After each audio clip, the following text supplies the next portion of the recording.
বন্ধু-বান্ধৱীসকল, আপোনাৰ সন্মুখত অচিনাকি মানুহ এটা আহিলে আপুনি কেনেকৈ ইংৰাজীত পৰিচয় হ'ব তাৰ বিষয়ে আজিৰ ভিডিঅ'টোত আলোচনা কৰিবলৈ গৈ আছোঁ।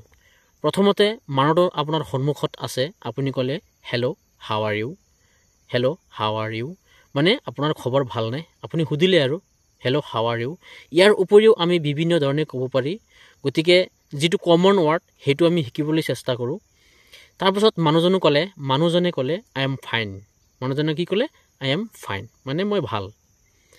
তাৰপাছত আপুনি সুধিলে হোয়াৰ আৰ ইউ ফ্ৰম, মানে আপুনি ক'ৰ পৰা আহিছে, হোয়াৰ আৰ ইউ ফ্ৰম। বা ইয়াৰ উপৰিও আমি এনেকৈ ক'ব পাৰি where do you come from, মানে আপুনি ক'ৰ পৰা আহিছে জানিব বিচাৰে। তাৰপাছত তেওঁ ক'লে আই এম ফ্ৰম ডেছ, যিটো জেগাৰ পৰা আহিছে সেইটো জেগাৰ নামটো ক'লে। I M from Guwahati, I am from Jorhat, I am from, মানে যিটো জেগাৰ পৰা আহিছে সেই নামটো তেওঁ ক'লে। তাৰপিছত আপুনি যদি নামটো জানিব বিচাৰে তেওঁৰ, আপুনি এনেকৈ সুধিব পাৰে if you don't mind could I know' your name, যদি আপুনি বেয়া নাপায় মই আপোনাৰ নাম জানিব পাৰিম নেকি? If you don't mind could I know' your name. আমি নামটো সুধিবলৈ এনেকৈও ক'ব পাৰি could I know' your name, could I know' your name, মানে মই আপোনাৰ নাম জানিব পাৰিম নেকি, মানে ভদ্ৰ ভাষাত ক'লে আপুনি could I know' your name. তাৰপিছত নামটো এনেকৈ জানিব পাৰি may I know' your name, মানে মই আপোনাৰ নাম জানিব পাৰোঁ নেকি। বা আপুনি এনেকৈ সুধিলে হোৱাটছ ইউৰ নেম, আপোনাৰ নাম কি, হোৱাটছ ইউৰ নেম, আপোনাৰ নাম কি। তাৰপিছত তেওঁ ক'লে yeah sure my name is Dash, yeah sure my name is Dash. Yeah মানে স্পকেন ইংলিছত ইয়াহ বুলি কয়, য়েছ বুলি নকয়। য়েছ বুলি ক'লেও হ'ব। তাৰপিছত ইয়াহ মানে হয়। চিয়'ৰ মাই নেম ইজ, মানে নিশ্চয় মোৰ নাম ডেছ, ডেছৰ জেগাত যিটো নাম সেইটো নাম তেওঁ ক'লে। তাৰপিছত ক'লে মাই ফুল নেমছ ডেছ, ফুল নামটো ক'লে।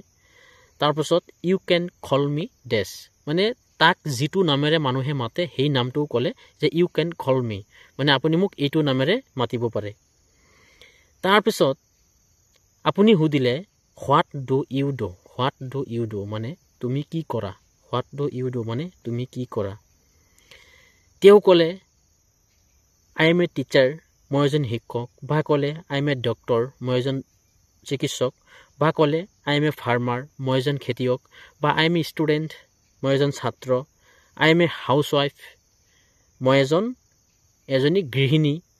বা ক'লে I am out of work, মানে মই বেকাৰ, I am out of work, এনেকৈ ক'লে।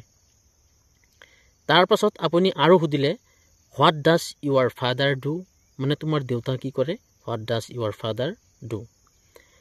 তেওঁ ক'লে মাই ফাদাৰ ইজ ফাৰ্মাৰ। বা ক'লে my father is a teacher. বা my father is a businessman. বা my father is A farmer, এনেকৈ তেওঁ ক'লে। তাৰপিছত আপুনি আৰু সুধিলে হাউ old R U, how old R you, মানে আপোনাৰ বয়স কিমান, হাউ অল্ড আৰ ইউ, আপোনাৰ বয়স কিমান। তেওঁ ক'লে I M 20 years old, I am 20 years old, মানে মোৰ বয়স 20 বছৰ। বা এনেকৈও ক'ব পাৰি আমি আই এম 20। তাৰপাছত আৰু সুধিলে আপুনি how old is your father, how old is your father, মানে আপোনাৰ দেউতাৰ বয়স কিমান। তেওঁ ক'লে my father is 50 years old, মোৰ দেউতাৰ বয়স 50 বছৰ। বা আমি এনেকৈ ক'ব পাৰি মাই ফাদাৰ ইজ 50। তাৰপাছত আপুনি আৰু সুধিলে যে how many family members do you have, how many family members do you have, মানে আপোনাৰ পৰিয়ালত কিমানজন মানুহ আছে, আপোনাৰ পৰিয়ালত কিমানজন মানুহ আছে। তেওঁ ক'লে I have 11 members in my family, মানে মোৰ পৰিয়ালত 11জন মানুহ আছে। I have 11 members in my family. My parents 6 sister, 2 younger brother and myself, এইখিনি তেওঁ ক'লে। গতিকে এনেকৈ আমি অচিনাকি মানুহৰ লগত পৰিচয় হ'ব পাৰি ইংৰাজীত।